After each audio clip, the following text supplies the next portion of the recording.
Bonjour à tous, merci de votre présence pour cette table ronde dédiée à des discussions autour de la convergence, le temps de la convergence entre la RSE et la finance.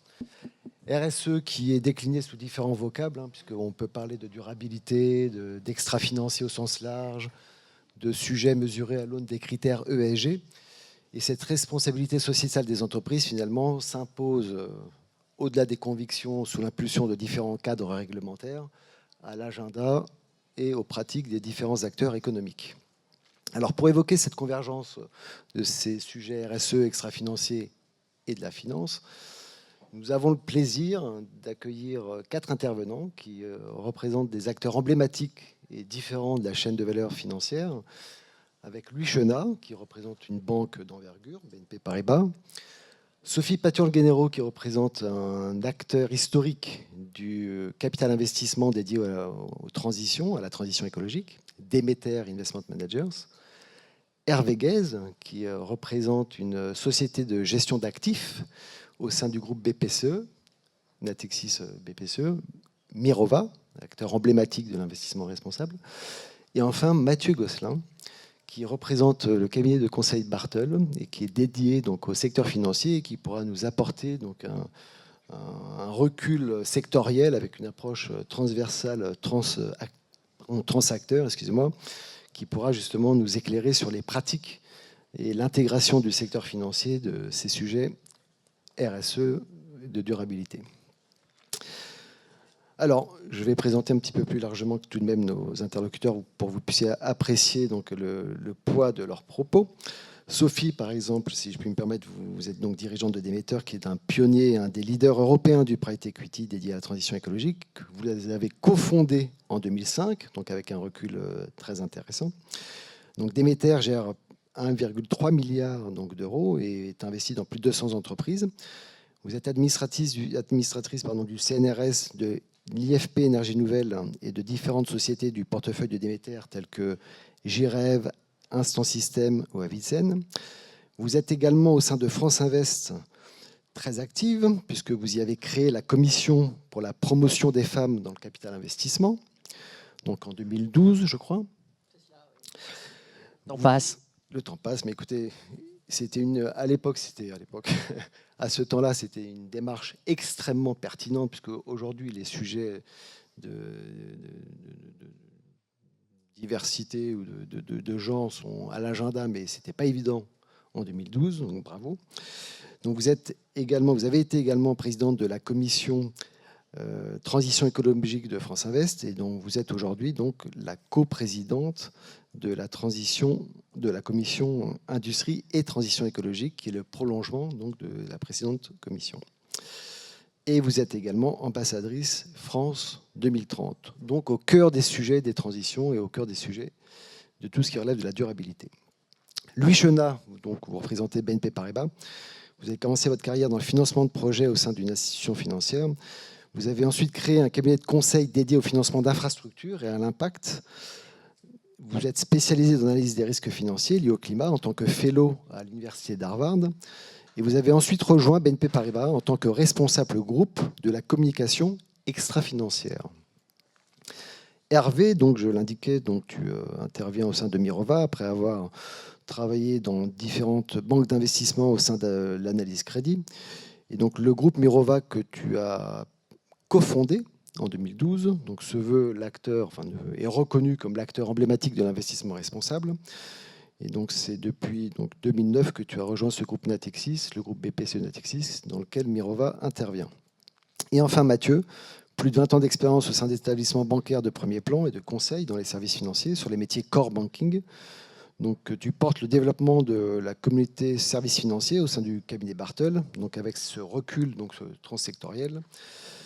Et donc, tu es particulièrement impliqué sur les impacts des 2 moteurs du changement que nous connaissons actuellement. Donc, évidemment, la transition vers un modèle durable et également les possibilités offertes par l'intelligence artificielle. Donc, fort de ces expériences et de ces expertises, on va faire un premier point, si vous me permettez, sur le parcours de cette RSE, donc dans les positionnements des différentes activités, et apprécier l'intensité actuel de son positionnement au sein des différents acteurs que vous représentez et au sein des entreprises dans lesquelles vous pouvez investir. Sophie, par exemple, en 2005, est-ce que ces sujets de RSE et de durabilité étaient à l'agenda? Alors avant de vous répondre, Pierre-Alexandre, merci de cette question tout à fait intéressante. Je voudrais déjà vous remercier de m'avoir invité à participer à cette table ronde. Je suis très heureuse de pouvoir échanger et de faire également de mon expérience de 20 ans aujourd'hui également un élément de réflexion. Alors, il y a 20 ans, à peu près, nous étions en train de créer des métairies. Je dois avouer que lorsqu'on parlait de ces sujets-là, on avait vraiment le sentiment d'évangéliser et de parler de quelque chose qui, au mieux, éveillait la curiosité. Et rarement plus que ça. L'intérêt, c'était vraiment très exceptionnel. Aujourd'hui, il est clair que ces sujets-là font partie des préoccupations de tout un chacun, de l'ensemble des entreprises, hein, que ce soit au sein des directions générales, des directions d'exploitation, des directions financières, des directions clients. Lorsque je quitte les entreprises pour me retourner vers les pouvoirs publics, là, je trouve également énormément d'intérêt. Ces sujets sont devenus des enjeux de stratégie, de positionnement, également économiques, mais également sociaux. Et puis, lorsque je me retourne vers tout un chacun, c'est-à-dire nous tous, plus les générations sont jeunes et préoccupées par le monde dans lequel elles vivent, plus elles sont engagées et intéressées par ces problématiques d'RSE. Donc, j'ai envie de dire quelque chose qui n'intéressait quasiment personne il y a 20 ans, est aujourd'hui devenu une préoccupation essentielle de la grande majorité des acteurs et de pratiquement tous les décideurs. Alors, merci Sophie. Hervé, quand on fait de ces sujets extra-financiers et de durabilité la raison d'être de son activité d'asset manager, est-ce que les pratiques qui ont évidemment évolué peuvent également aujourd'hui être source de valeur quand on l'intègre dans sa gestion d'actifs? Alors j'espère que oui, sinon j'ai un sale avenir devant moi. Peut-être je vais revenir aussi en complément de ce que dit Sophie sur la modification de la prise en compte de ces sujets environnementaux et sociaux dans les stratégies d'investissement. On a eu à peu près, enfin je vais redire un petit peu, mais peut-être avec quelques anecdotes. Je pense qu'il y a quelques jalons quand même. Il y a eu cette époque que tu mentionnes qui est vraiment, vous faites de la finance et du développement durable. On ne comprend pas vraiment le rapport, vous êtes perdu dans l'univers financier, ça n'a aucun rapport. L'économie éventuellement doit se transformer, ça oui, puis vous faites votre métier d'investisseur, enfin on ne voyait pas bien le rapport. Il y a eu une modification de cette perception-là, je la date pour ma part, je ne sais pas si tu confirmeras Sophie, un peu de l'accord de Paris, où il y a eu vraiment 2015, le moment où les décideurs politiques en France se sont dit, mais finalement, ce qu'on attendait du monde financier, c'était qu'on donne un prix. On était sur le climat, on n'était pas du tout sur les sujets biodiversité, etc. Mais sur le climat, on attend des acteurs financiers rien d'autre que de créer un prix du carbone. Et une fois qu'on aura le bon prix du carbone, la finance suivra. Et à partir de 2015, les décideurs politiques et financiers sont sortis de cette mentalité. Bon, il y a eu quelques dérives aussi sur les marchés du carbone, mais en tout cas sont sortis de cette idée que de toute façon, un prix mondial du carbone avec des règles mondiales de gouvernance, etc., on en avait pour des années, des décennies, etc., et que donc on pouvait probablement attendre des acteurs financiers des engagements plus pratiques, plus pragmatiques sur la façon dont ils pouvaient intégrer les enjeux climatiques dans leur stratégie d'investissement. Et à partir de là, avec ses défauts, mais aussi peut-être ses bons côtés du système français très top-down, à partir du moment où on organise une conférence, Macron appelle le ministère de l'économie et du finance, les grands patrons des banques, et donc voilà, l'anecdote, c'est grand patron de compagnie d'assurance, il reçoit un appel en lui disant il faut que vous veniez présenter les solutions financières sur le climat. Il me dit de quoi il me parle, donc il appelle son téléphone, il dit bon, j'ai bien une politique, je dois avoir des équipes RSE quelque part, je savais qu'ils faisaient des trucs chez moi, mais alors pourquoi ça devait toucher mes stratégies d'investissement, je ne vois pas. Donc il se fait un peu éduquer sur ce sujet-là, et en tant qu'assureur, il se convainc en se disant c'est quand même un truc de fou, c'est-à-dire que moi, en tant qu'assureur, je suis massivement exposé aux risques climatiques. Et donc, je continue à prendre des décisions d'investissement tout en ignorant ce risque qui, de toute façon, va demain me tomber dessus dans mon modèle. Et donc là, il y a un mouvement qui, à partir de 2015, où ça change et effectivement, on suscite plus d'intérêt que d'ironie. Et puis, ce fil-là vraiment se développe, se tire avec beaucoup de réglementation qui vient. Et ça devient presque l'inverse, c'est-à-dire ça devient politiquement correct. Donc, du coup, vous ne pouvez plus être un financier sans qu'on vous parle de à combien on est vert, soucieux de l'environnement, du social, etc. Donc, forcément, ça crée beaucoup de perplexité, d'interrogation. Donc, mais tout le monde, voilà, les politiques RSE d'investissement sont partout.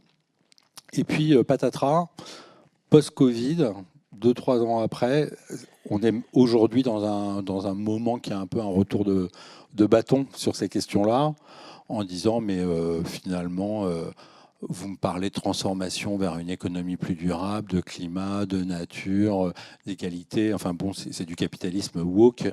Et donc, partie des États-Unis, grosse vague en disant refocalisez-vous sur la performance et le rendement et arrêtez de nous parler des sujets environnementaux et sociaux.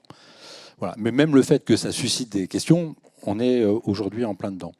Donc la proposition de valeur, peut-être du coup, pour revenir sur ta question aujourd'hui, elle peut être regardée de deux façons et elle a évolué dans le temps. C'est-à-dire qu'il y a eu une période où on était beaucoup sur le sujet de l'innovation sur un thème qui intéressait assez peu.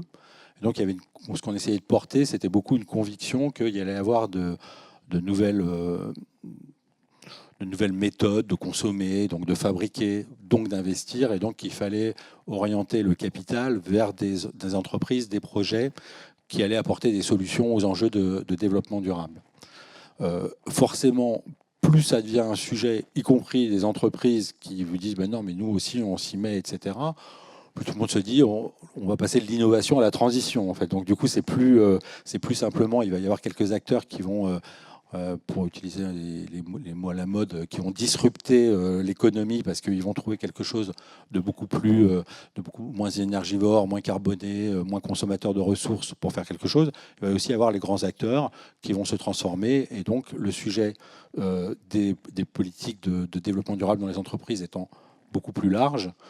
Bah finalement, est-ce qu'on est si sûr que ça qu'il faut investir dans la pépite qui va innover demain versus investir dans la grande entreprise qui est en train de se transformer et qui est déjà installée? Donc il y a eu ce basculement aussi un petit peu de l'investissement durable. C'est pas que essayer de repérer les pépites innovantes, mais aussi d'accompagner les transitions. Et ça, c'est principalement, je pense, du coup, pour conclure un petit peu sur cette partie-là, cette création de valeur qu'on essaye de faire, du coup, on est aujourd'hui, si je reprends les deux arguments, on est un peu sur une ligne de crête. C'est-à-dire que d'un côté, on va vous dire, en fait, vous êtes des financiers, mais vous êtes le fauné d'un capitalisme woke, donc vous cherchez juste à vous faire plaisir et les rendements, vous vous en fichez. Et de l'autre côté, alors dans l'univers de la finance, vous investissez de toute façon sur des entreprises qui peuvent être innovantes ou en transition, mais ça reste du capitalisme classique, on va dire. Et donc tout ça ne sert à rien. Donc vous avez les deux critiques en même temps. D'un côté, la critique vous faites de l'entrisme d'un truc politiquement dont on ne veut pas. Et d'un autre côté, non, mais en fait, vous servez à rien. Et donc, nous, notre conviction, c'est que la proposition de valeur, elle reste tout aussi pertinente maintenant qu'il y a 10-15 ans. Elle s'appuie sur deux convictions principales. Première conviction, c'est que dans la durée, de plus en plus d'épargnants finaux, qui sont quand même à la fin les détenteurs des différents fonds de pension, etc., veulent mettre en cohérence leurs investissements avec les objectifs environnementaux et sociaux. Et la deuxième conviction, c'est que les entreprises, qu'elles innovent, qu'elles soient en transition, elles seront d'autant plus performantes qu'elles auront cette capacité à anticiper les transformations qui viennent. Donc investir de façon durable, c'est à la fois donner du sens aux épargnants sur la capacité à investir en accord avec leurs convictions ou leur vision de ce que sera l'économie de demain, et en même temps préparer la rentabilité future de cette épargne, à la fois collectivement, parce que je reviens à mon assureur, ça me semble assez évident qu'on aura une économie plus prospère si on évite des catastrophes que si on doit les assurer, sachant que certaines ne sont pas assurables. Et puis, par ailleurs, il y a cette capacité d'identifier des nouveaux projets, des entreprises en avance. Donc la proposition de valeur, me semble-t-il, est finalement assez peu changée sur ce temps assez long. Par contre, elle a évolué dans un contexte qui a beaucoup bougé. Je crois qu'on peut dire qu'elle est encore beaucoup plus pertinente aujourd'hui qu'elle ne l'était, parce que là, il y a une vraie demande. Et en même temps, on a été capable de construire un écosystème qui permet ensuite d'apporter des solutions en investissant dans un grand nombre d'entreprises innovantes. Nous sortons au niveau de France Invest un baromètre, le baromètre des levées de fonds pour les clean tech, c'est-à-dire les technologies innovantes. Ce baromètre, on l'a lancé il y a 14 ans. Il y a 14 ans, le montant global investi, parce que nous sommes des financiers, alors on aime compter, c'était de l'ordre de 250 millions d'euros. L'an dernier, il a été investi 4 milliards d'euros. Donc, des montants très significatifs avec des beaux succès d'entreprises. Et comme avec les entreprises traditionnelles étant obligées aujourd'hui ou ayant fait le choix, et là je ne me prononce pas sur l'obligation qu'elles ont ou le choix qu'elles ont fait d'investir pour une économie plus durable, eh bien elles sont clientes de cette entreprise-là. Donc, il y a une vraie complémentarité entre le financement de ces deux types d'acteurs, ce qui rend le système et l'écosystème vertueux. Je crois que ça, c'est aussi important de le dire. Ce qui nous conduit à être capable aujourd'hui de faire et de la performance financière et de la performance extra-financière, ou de la performance financière en considérant des investissements durables. Merci Sophie, merci Hervé. Lui, au niveau de BNP Paribas, une des plus grandes banques mondiales, ne serait-ce que par la taille du bilan, les sujets de RSE sont adressés de deux façons, pour les actionnaires, mais aussi dans une logique de politique d'octroi de crédit. Quelle est l'intensité aujourd'hui de cette thématique dans une aussi grande banque que la vôtre ? Oui, merci. Je vais peut-être reprendre ce que disait Hervé, en fait, en l'illustrant avec ce qu'on a fait nous depuis 15 ans. En 2010, il y a eu la première politique, c'était une politique charbon, qui visait finalement à réduire les financements à destination d'un secteur particulier. Donc voilà, c'était le premier pas. On se disait, le charbon, peut-être pas demain. Et puis, en 2012, création de la direction de la RSE. En fait, une start-up à l'intérieur de la banque qui visait à former, à initier, à défricher des nouveaux terrains. Et puis, petit à petit, plusieurs politiques, on a commencé à travailler, à adresser des problèmes, particulièrement sur les sujets de fossiles, sur les sujets de déforestation, sur les sujets les plus sensibles. On a d'abord attaqué tous les sujets de sensibilité. Donc, quand on fait un financement en Amazonie, au Brésil, qu'est-ce qu'on doit faire, qu'est-ce qu'on ne doit pas faire? Quand on finance l'industrie du tabac, qu'est-ce qu'on doit faire, qu'est-ce qu'on ne doit pas faire? On est sorti de l'industrie du tabac, par exemple, parce qu'on a vu que c'était une industrie qui n'arrivait pas à se transformer. Donc voilà, donc il y a eu finalement cette prise de conscience et cette plus en plus de travail qui a été fait pour mapper tous les sujets au sein de la banque. Et puis après donc, finalement, comme tu le disais, post-Covid, il y a eu un changement. Il y a eu un changement et ça correspondait à un nouveau plan stratégique pour BNP Paribas, 2022-2025. Et là, il y a 3 piliers dans ce plan stratégique. Et donc, l'un des piliers, c'est la sustainability. C'est-à-dire passer d'un sujet quand même à la marge à un sujet totalement central pour une grande banque. Et effectivement, on va surtout parler de financement dans notre cas, même si ça s'applique à l'investissement. Juste pour vous dire qu'est-ce que c'est finalement ce plan et qu'est-ce que ça change pour BNP Paribas. Ça change que la direction de la RSE au niveau du groupe, c'est 50 personnes et c'est 220 personnes qui travaillent à plein temps partout chez BNP Paribas. Ça change que des sujets sont maintenant adressés et qui sont tout à fait nouveaux. a complètement aligné notre portefeuille, on est en train d'aligner notre portefeuille de crédit vers des objectifs qui sont compatibles avec une économie neutre en carbone en 2050, c'est-à-dire accepter de financer certaines entreprises et de ne pas financer certaines autres qui ne sont pas alignées avec nos objectifs. 9 secteurs de l'économie, les plus polluants sont mappés. Regardons aussi le positif. On investit massivement et on finance massivement aussi les énergies bas carbone, les énergies fossiles. Dans notre portefeuille, c'est 2 tiers maintenant. Dans la production d'énergie, 2 tiers de notre portefeuille à la production d'énergie, c'est vers le bas carbone, principalement renouvelable. 1 tiers pour le fossile. Il y a 10 ans, c'était 90% pour le fossile. Et en 2030, ce sera 90% pour le bas carbone. Donc voilà, c'est ça le chiffre. Il y a eu cette prise de conscience en 2015, il y a ce plan et on est en plein changement. Donc 200 milliards, encore un chiffre, pardon, mais c'est vrai qu'on aime bien les chiffres. 200 milliards, c'est l'argent qu'on veut mettre pour le financement de la transition entre 2022 et 2025. On a déjà mis 105 en 2 ans. On a donc fait la moitié du trajet. Donc c'est vraiment, on travaille considérablement à accompagner les acteurs économiques. C'est très important. Ce n'est pas nous qui faisons la transition, ce sont nos clients. Ce sont ces acteurs économiques. Donc il faut qu'on soit avec eux, il faut qu'on les motive, il faut qu'on travaille avec eux, mais ce sont eux qui font la transition. Dernièrement, pour BNP Paribas, c'est un très grand groupe, c'est donc assez difficile à bouger.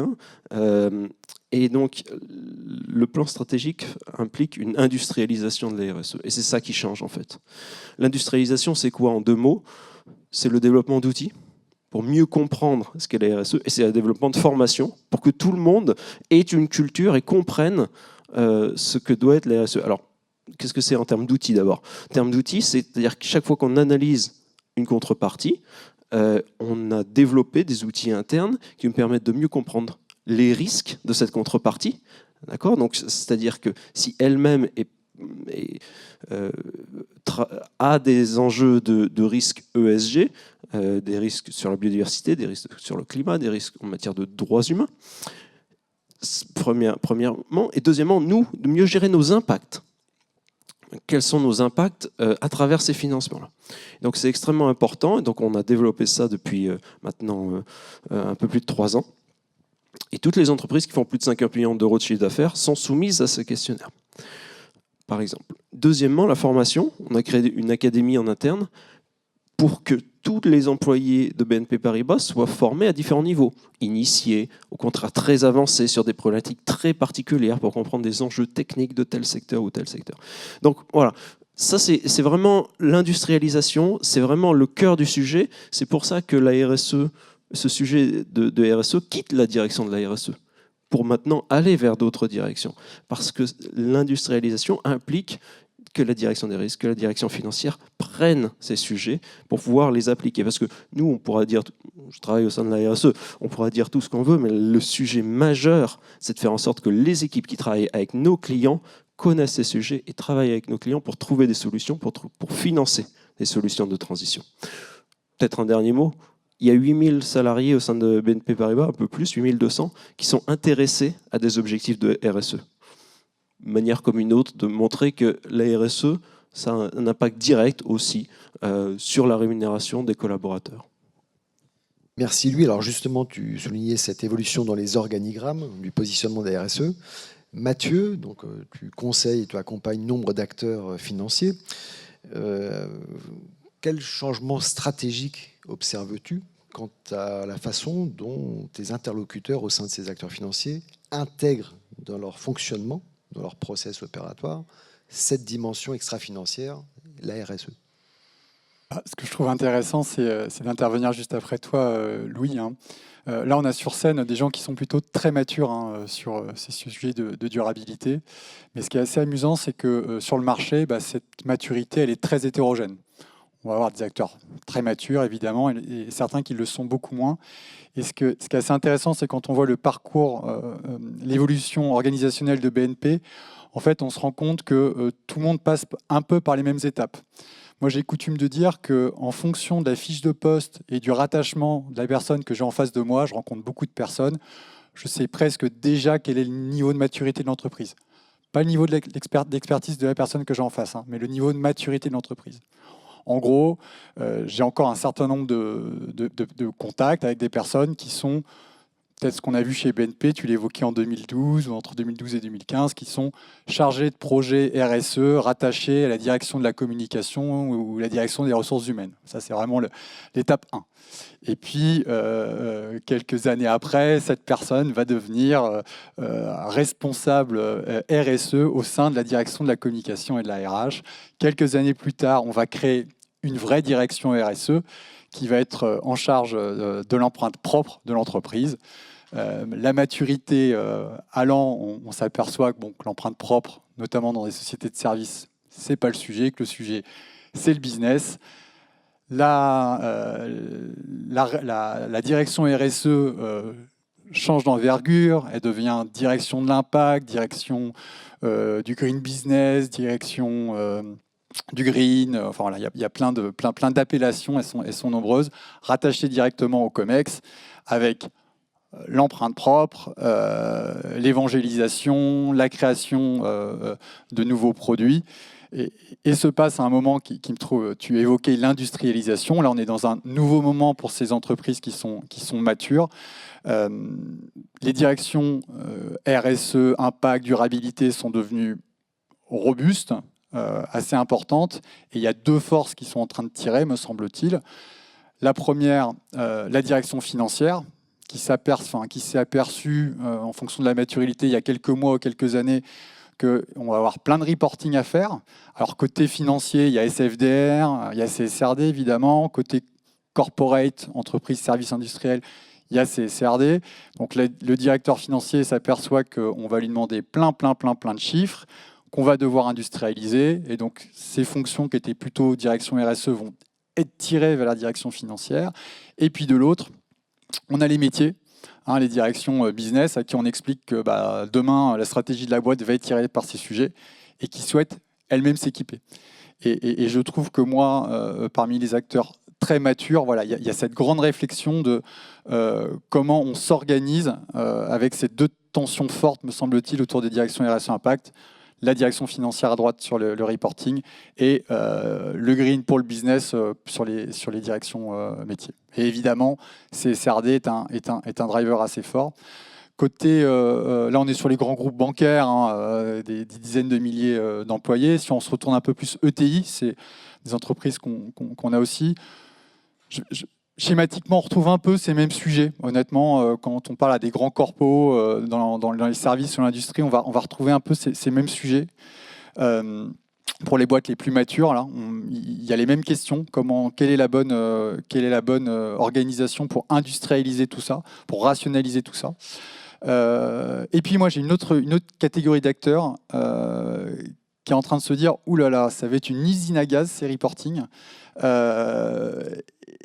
On va le faire, mais on va être très pragmatique en fait. On veut et donc les questions qui se posent, c'est notamment, j'ai eu des comex qui me disaient voilà, est-ce que je dois, enfin, j'ai le sentiment qu'il faut que je crée une entité green, voilà, mais j'ai peur que ça me coûte une blinde. Voilà, en gros, ils ont peur de monter un nouveau centre de coût.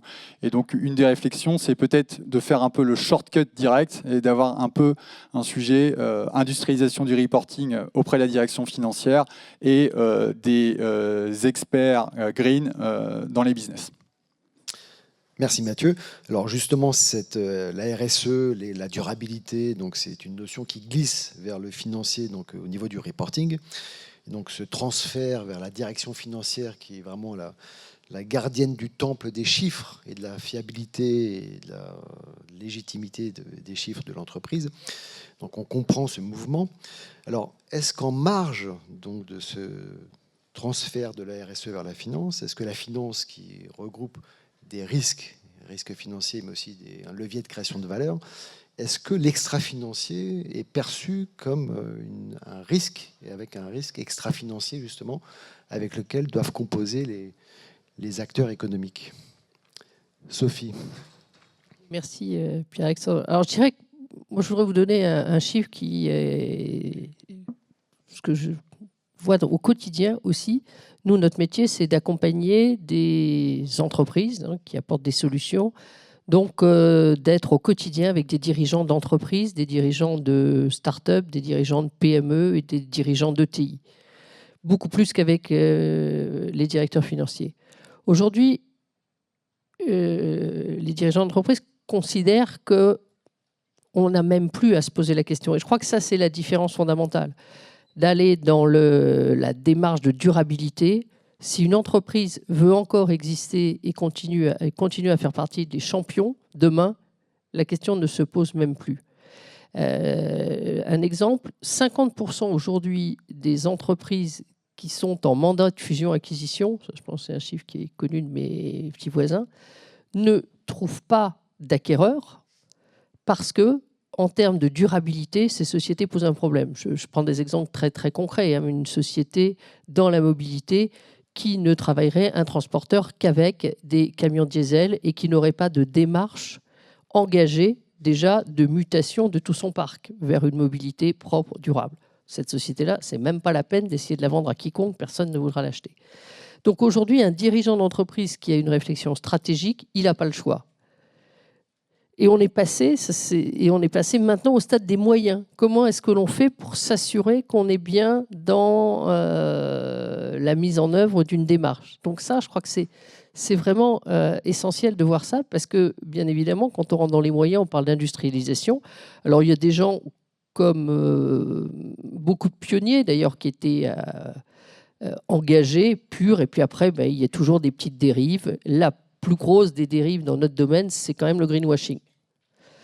Donc, à partir de là, on rentre effectivement dans un reporting qui a deux vocations. Déjà, de pouvoir mesurer l'impact pour ceux qui jouent vraiment le jeu. Et puis, de montrer du doigt ceux qui ne jouent pas le jeu. Je pense qu'il y a ça aussi. Et ça, c'est un élément que nous, ici autour de la table, qui sommes engagés depuis un certain temps, on n'est pas directement concernés, si ce n'est que des agissements qui pourraient avoir un impact sur les citoyens très mauvais pourraient être très dommageables pour tout le monde. Hein, et ça, c'est pas négligeable. Alors les risques, pour revenir sur la question des risques, les risques aujourd'hui, plus la connaissance avance, plus on se rend compte que les risques sont importants. On a identifié très tôt le risque carbone, donc on a investi beaucoup dans les énergies, hein, ça a été dit, les énergies renouvelables, ensuite beaucoup la mobilité, puis les bâtiments. Et pour faire la longue story courte, aujourd'hui, on se rend compte que finalement le principal risque sur lequel on est assis, c'est le risque qui tient à la biodiversité. Et alors, la biodiversité, heureusement, on apprend en marchant, il n'y a pas plus complexe que la biodiversité. D'ailleurs, le CNRS travaille beaucoup sur ce sujet-là, parce que la biodiversité, ce n'est pas de s'assurer qu'il y a toujours des abeilles, quoi. C'est pas ou suffisamment.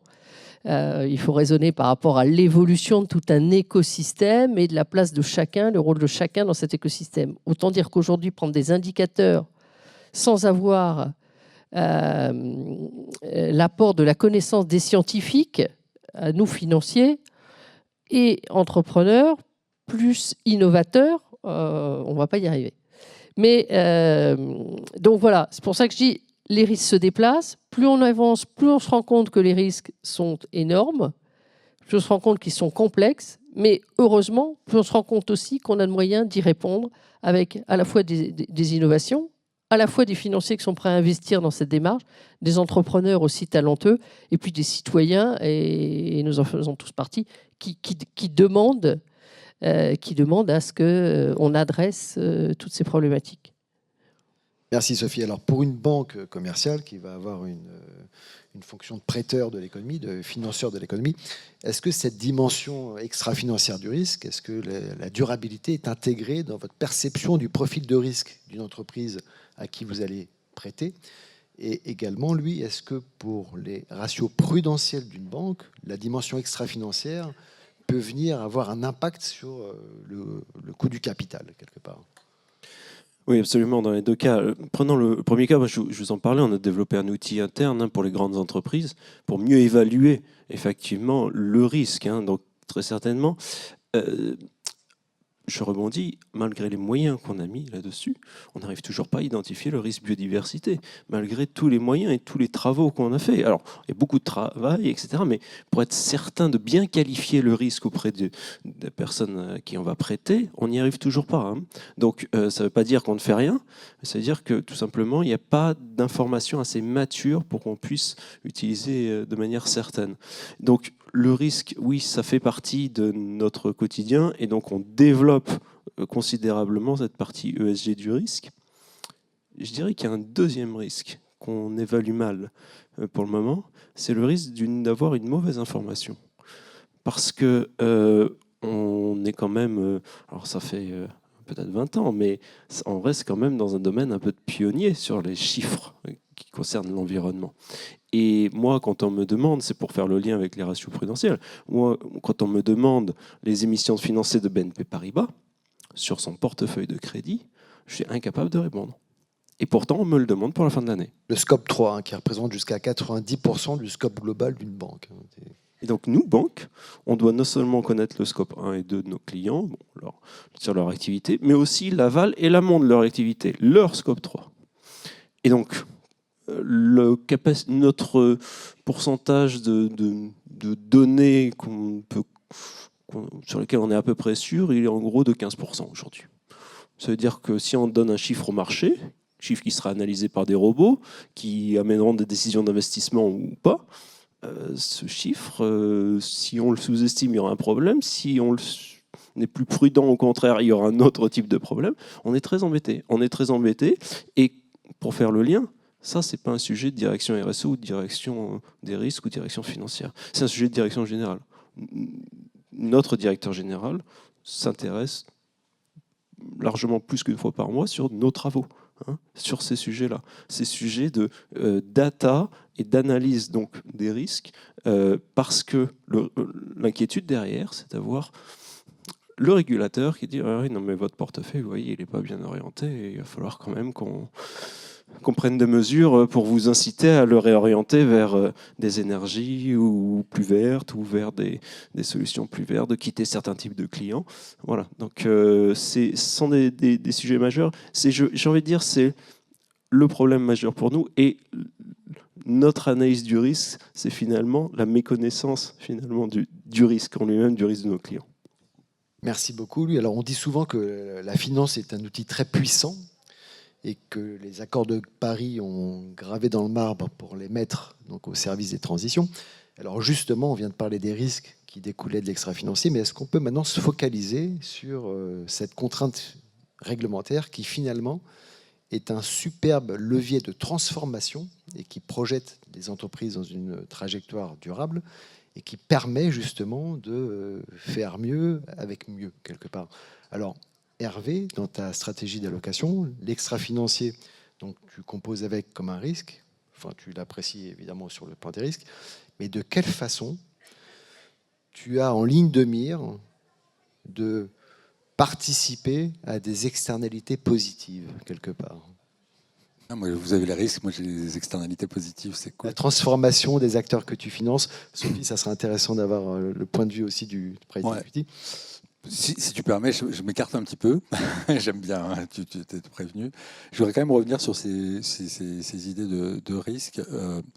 Parce que bon, du risque, il y en a partout. Et alors, c'est toujours très amusant. Hein, quand vous êtes investisseur, au départ, c'était le risque. Ah là là, vous n'allez pas mettre en place votre politique de développement durable. Donc, vous n'allez pas survivre dans un monde qui se transforme. Il y a le risque... vous ne faites pas ça, les investisseurs développent des approches ESG, vous allez vous couper de financement et d'investissement. Puis on a vu, il y a toujours eu le risque, tu l'as mentionné, greenwashing, ah là là, vous dites que vous faites des choses, en fait c'est pas vrai, donc vous allez vous prendre le risque inverse, c'est-à-dire vous faites de la promotion verte alors que c'est pas bon, donc ça va être complètement contre-productif. Donc face à ça, d'ailleurs, on voit de plus en plus se développer des gens qui veulent faire des choses, mais surtout plus en parler pour ne surtout pas se faire accuser de faire de greenwashing. J'ai même vu récemment alors sortir un truc très amusant, je partage parce que quand même c'est assez drôle. Donc maintenant, comme l'investissement durable se développe, de plus en plus d'investisseurs investissent dans des entreprises qui sont censées être vertueuses d'un point de vue environnemental et social.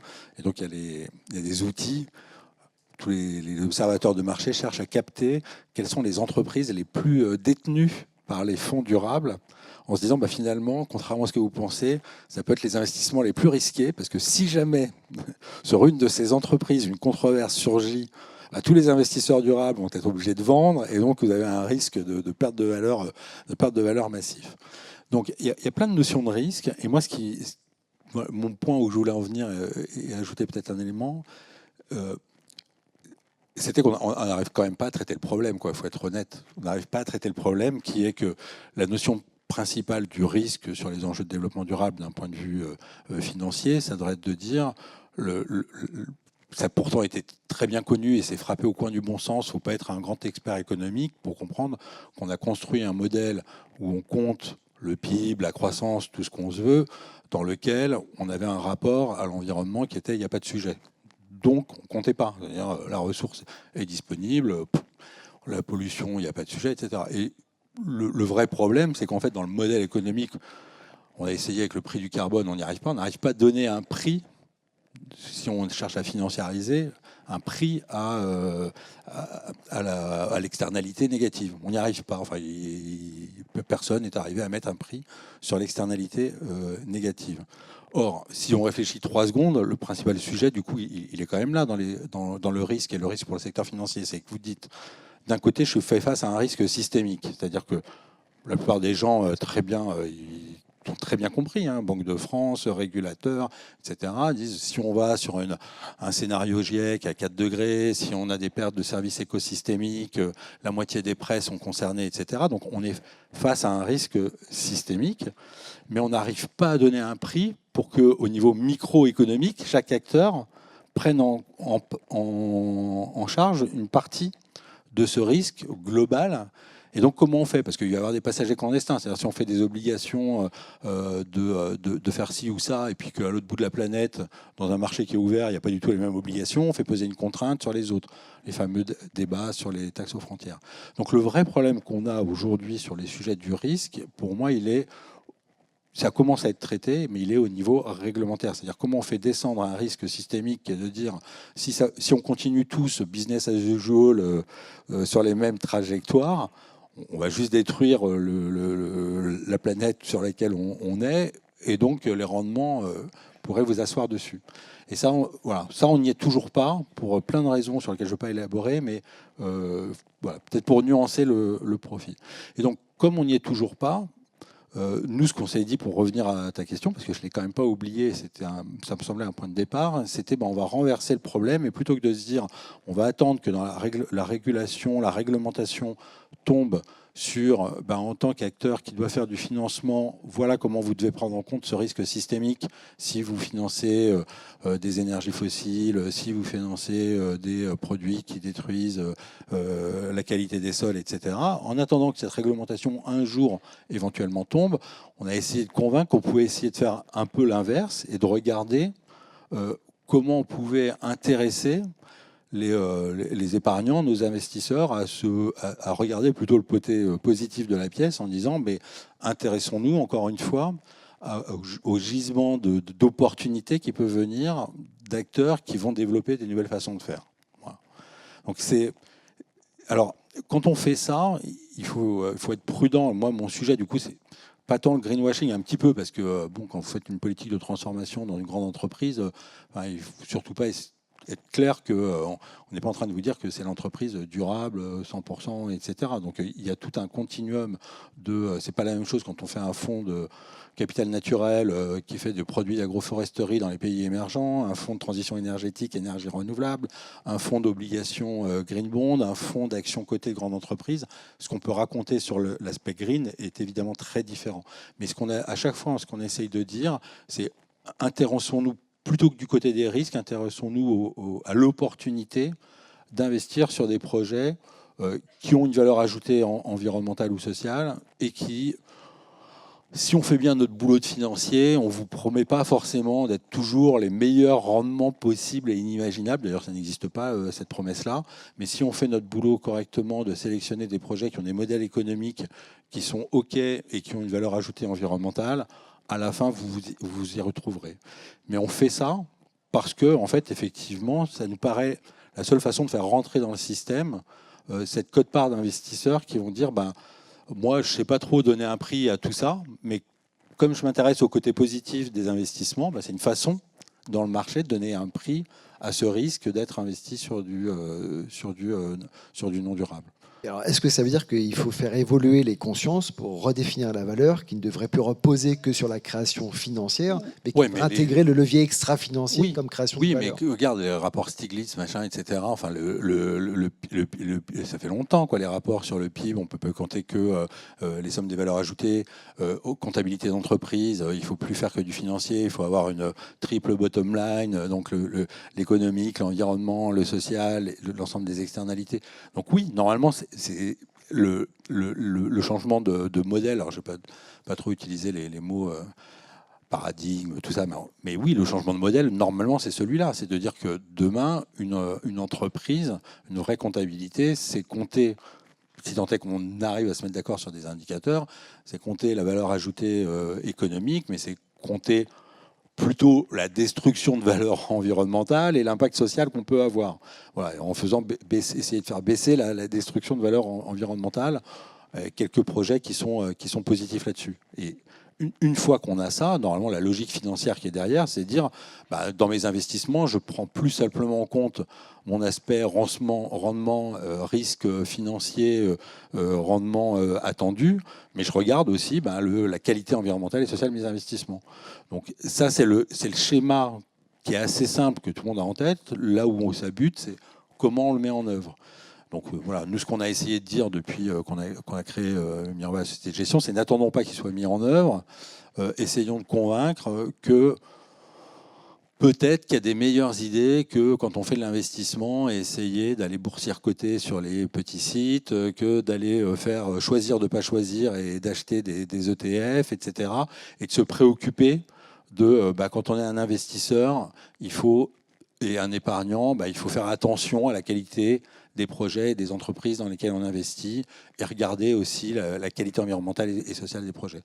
Ça, aujourd'hui, c'est quand même une gageure. Moi, je ne suis pas si optimiste que ça. C'est-à-dire ce qu'on voit beaucoup se développer, c'est quand même si ça a beaucoup progressé, il y a toujours beaucoup de gens qui ne voient pas du tout le rapport, y compris d'ailleurs dans des milieux où on s'y attend. Il y a beaucoup de fondations, par exemple, qui se disent moi, quand je place mon argent, c'est là pour faire du rendement. C'est pas vos histoires environnementales et sociales, j'en ai rien à faire. Donc des gens déjà qui font le rapport entre ça aurait du sens dans le modèle économique de faire attention à la façon dont on épargne pour adresser les enjeux environnementaux et sociaux, c'est pas si répandu que ça.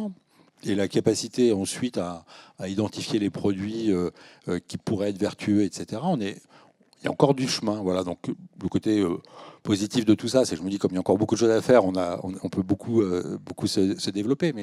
Mais voilà, on parle beaucoup de ces sujets-là, mais fondamentalement, on a encore des murs devant nous. C'est-à-dire la réglementation n'est toujours pas au bon niveau sur les risques systémiques, la compréhension des sujets dans les entreprises, chez les financiers, la capacité, voilà. Donc là, on est table ronde, comme tu disais, de gens un peu matures là-dessus. Mais du coup, ça donne peut-être un miroir déformant à ce qui se passe dans le monde financier en général, sur lequel il reste énormément de choses à faire. Si tu me permets un commentaire sur cette notion de risque et puis d'opportunité, c'est ce que tu disais. Moi, ce que je trouve intéressant déjà, c'est que donc CSRD, on a parlé de reporting, de réglementaire, d'industrialisation du reporting, mais au départ, CSRD, il y a cette notion de risque et d'opportunité. Et moi, ce que j'aime bien quand on travaille parfois avec des clients pour les accompagner sur ces notions de CSRD, il y a la réalisation d'une matrice de double matérialité, l'analyse de la chaîne de valeur, et on demande d'identifier les zéros, les risques et les opportunités. Alors des risques, on les trouve assez facilement, mais moi ce que j'aime bien, c'est qu'il nous arrive parfois, pas tout le temps, mais quand on liste les opportunités, d'avoir le responsable de la direction commerciale, qui n'était pas celui qui était le plus enthousiaste sur le sujet au départ, qui nous dit non mais en fait il y a plein d'opportunités pour nous liées à la transition, il y a des opportunités pour nous, mais aussi pour accompagner nos clients. Et ça, c'est quelque chose que j'ai entendu dans différentes industries, à différents niveaux de chaîne de valeur. Donc je trouve que cette notion d'opportunité, elle est bien saisie, notamment via CSRD, quand on met le sujet au bon niveau. C'est-à-dire vraiment un sujet de j'étudie ma chaîne de valeur et je vais identifier mes risques et mes opportunités. Surtout pas quand on prend ça comme un énième reporting. Sur les risques, je voulais juste rebondir parce que je trouvais ça assez intéressant. Est-ce que les acteurs financiers prennent en compte les risques? Moi, je vois qu'il y a des choses qui évoluent sur le marché de manière très très rapide. Les acteurs comme les fonds de private equity, évoquaient le M&A, les boîtes qui ne peuvent pas se céder si elles n'ont pas une stratégie de durabilité qui tient la route. De plus en plus, on a des due deals ESG. Alors moi, je vous avoue, chez Bartol, on était tout contents parce qu'on s'est dit, ça nous intéresse, et deux, il va y avoir du business là-dessus. Mais en fait, le marché s'est commoditisé en 2-3 ans, quoi. Enfin, y a encore quelques temps, c'était nouveau, il y avait peu d'acteurs qui le demandaient, et en fait maintenant, j'ai l'impression que tous les fonds maintenant vont demander une due deal ESG, et d'ailleurs ils nous demandent de le faire en 15 jours pour 10 000 €, quoi. Genre en mode, faut que ça aille vite parce que, et pas cher parce que je vais en faire plein, quoi. Je sais pas si... Je vais illustrer effectivement, parce que moi c'est mon quotidien aussi. Nous, DBTR, on investit dans des sociétés et on fait des due deals. Et effectivement, on a été dans les premiers à faire des due deals financières, mais on les faisait lorsqu'on avait identifié un risque spécifique. Aujourd'hui, on fait des due deals sur les sujets de durabilité systématiquement. Alors évidemment, quand on le fait de façon systématique, on va demander au conseil qui nous aide à le faire, parce que c'est pas si simple. Qui mettent à la disposition en fait de ces travaux leur expertise et leur expérience à des prix compétitifs. Ça, c'est très clair. Ça fait partie aujourd'hui du package du due deal au même titre que les due deals financières. Et pour aller dans le même sens, ça a été dit aussi côté BNP, DBTR en a été parmi les pionniers à le faire, mais on le faisait de façon très ciblée. On avait levé un fonds dédié à l'amélioration en fait de l'environnement des grandes villes et de développer donc les entreprises qui apportaient des technologies pour que vivre dans les grandes villes soit plus sain. Donc on avait effectivement pris l'engagement de pouvoir mesurer cet impact-là. Et maintenant, pour tous nos fonds, on s'engage avec, on prend bien sûr des prestataires extérieurs pour le faire, parce que nous, on est absolument incapable de le faire. Vous le disiez, c'est d'une grande complexité. Vous le disiez également. Donc, on est absolument incapable de le faire par nous-mêmes, de mesurer véritablement l'impact, et ça, on le fait sur tous nos fonds. Et on va jusqu'à, et c'est systématique aussi maintenant, avoir une partie de notre rémunération liée à la performance extra-financière, alors que notre rémunération variable n'était liée qu'à de la performance financière. Ce que je trouve intéressant, c'est qu'effectivement, donc là, on est plutôt sur la partie haut de bilan, equity. Louis, tu évoquais ce que vous faisiez chez BNP, de plus en plus sur la partie prêt, les banques, tu le disais, comment est-ce que j'estime le risque extra-financier? Il y a encore quelques années, vous alliez voir la banque, une entreprise, bonjour monsieur, je voudrais 10 millions. Très bien, donnez-moi vos bilans, vos comptes de résultats, on va regarder ce qu'il y a dedans. Ok, ça a l'air solide, présentez-moi votre business model. Ok, c'est en ligne, on va vous prêter de l'argent. Mais ça a mis, capable de le faire, c'est le métier historique de la banque, c'est ce qui a le crédit, prêter de manière pertinente l'argent aux acteurs économiques. Et il y a quelque chose qu'on demande depuis maintenant peu de temps, finalement, c'est d'estimer ces risques extra-financiers. Qu'est-ce qui fait que cette entreprise qui vient de me demander 10 millions, il y a le sujet financier, mais le sujet extra-financier. Est-ce que cette boîte va être capable de me rembourser dans 5 ou 10 ans parce qu'elle aura réussi à faire cette transition? Et ça, c'est une réflexion qui est toute récente, et toutes les banques sont sur ce chemin-là. Il est critique. Donc ça, c'est sur la prise en compte des risques, il est réel. Tu as aussi évoqué tout ce qui est risque de greenwashing. Il y a un exemple qui est super intéressant. On les voit tous les jours. C'est l'exemple, par exemple, d'Orpea. Quand vous avez le livre Les Fossoyeurs qui sort, Bon, bah, pour un banquier ou un prêteur, hein, à quelque niveau que ce soit, hein, ça peut être un investisseur. Bon, bah là, ça c'est une catastrophe d'un point de vue crédit. Hein. Alors, ne parlons pas du fonds hein, et de ce qu'il y avait dans ce livre, mais d'un point de vue crédit, vous prenez un risque énorme. Et en fait, on voit que ces controverses, hein, on parle beaucoup de gestion des controverses, ces controverses, elles ont un impact crédit de plus en plus fort. Et donc, tout le monde les regarde, tout le monde les scrute. Et peut-être par rapport aux opportunités, j'évoquais les opportunités business, hein, de changer, de shifter de modèle d'affaires, d'accompagner les clients dans leur transition. Moi, ce que je trouve intéressant, c'est que là, c'est l'extra-financier qui va dans les entreprises, mais il y a les entreprises aussi qui font des initiatives où peut-être que c'est pas, le ROI n'est pas forcément la première raison de le faire.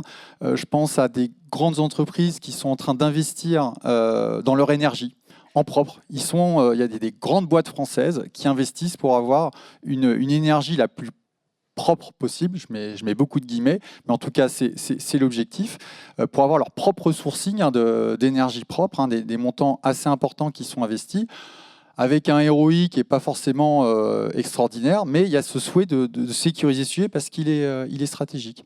Et puis il y a d'autres initiatives que je trouve assez intéressantes, hein, c'est tout ce qui est fonds de contribution carbone, des entreprises qui investissent, mais pas pour avoir un retour financier, mais pour quelque part améliorer leur empreinte carbone.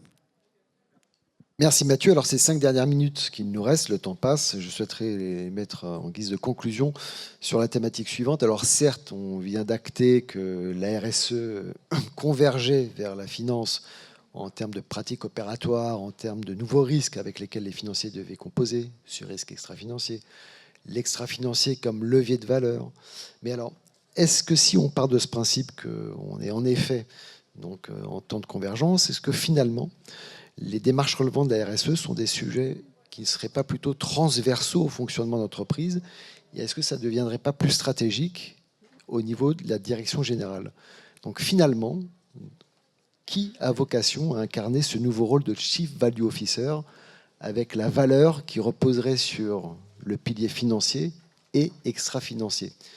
Alors, est-ce que c'est le CFO, le directeur financier, le DG, l'employé citoyen ou l'entreprise citoyenne?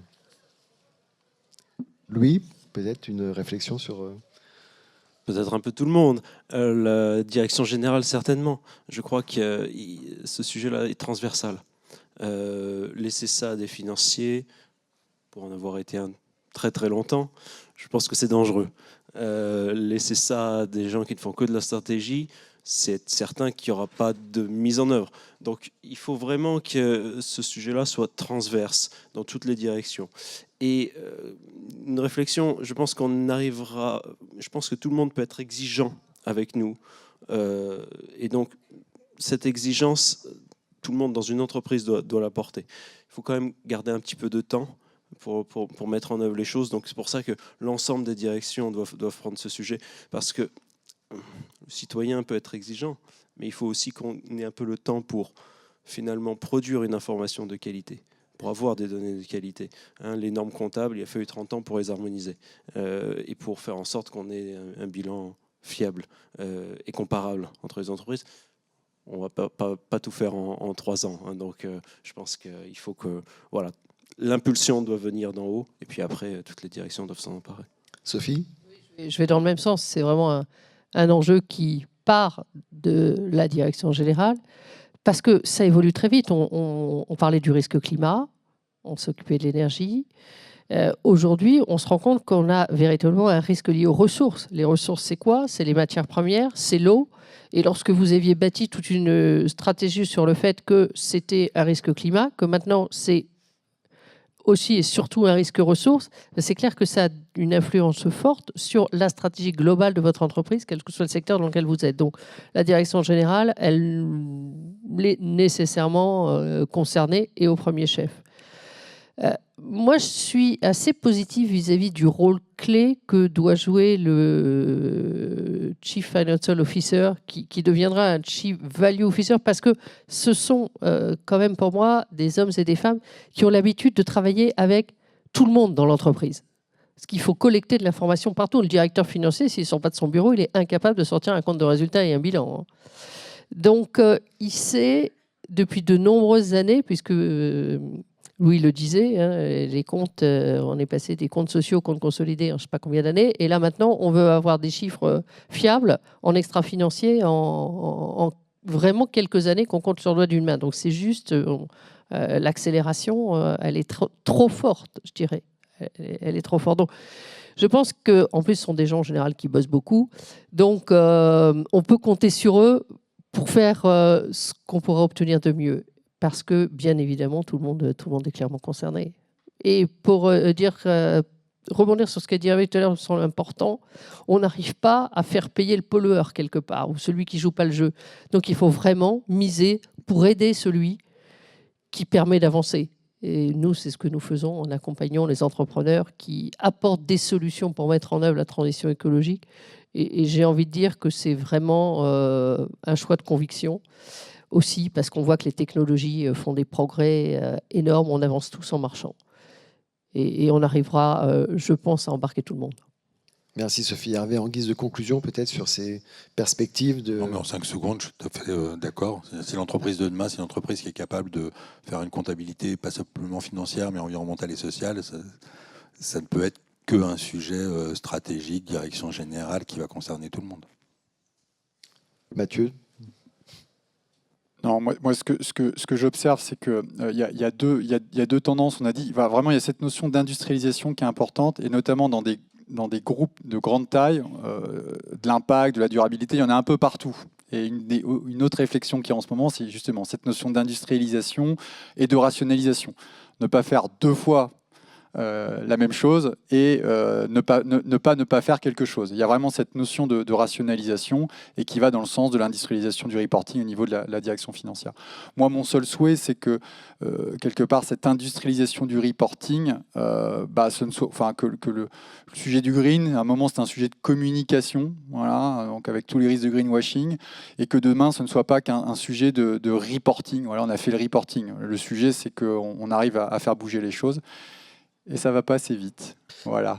Merci Mathieu, merci à tous d'avoir partagé vos expériences et vos expertises. Mais en guise de conclusion, je voudrais simplement ancrer, je l'espère, dans vos esprits, que l'entreprise qui sera durable demain sera celle qui sera profitable après-demain. Donc, à bon entendeur, merci de votre présence.